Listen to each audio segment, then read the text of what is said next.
बिस्मिल्लाहिर्रहमानिर्रहीम। अस्सलाम वालेकुम। आप देख रहे हैं 1 बाय 1 न्यूज़ HD। खबर शामिल करते हैं। Assistant commissioner Chunian well done.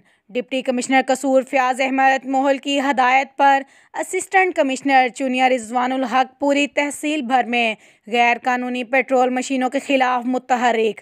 Allahabad और गिरदोनवा में कार्रवाई करते हुए गैर कानूनी पेट्रोल मशीनों की मुतअद्दिद दुकानें सील कर दी और भारी जुर्माने आयद किए गए।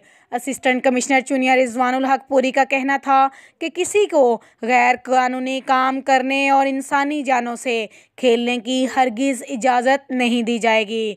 जब तक इनका मकरूज़ धंधा बंद नहीं करेंगे तब तक इनके खिलाफ कानूनी कार्रवाइयाँ जारी रहेंगी। अदलिया भी इनके खिलाफ नोटिस लें और सख्त से सख्त कानून नाफिज करें ताकि इनको भी जेल की हवा खानी पड़े।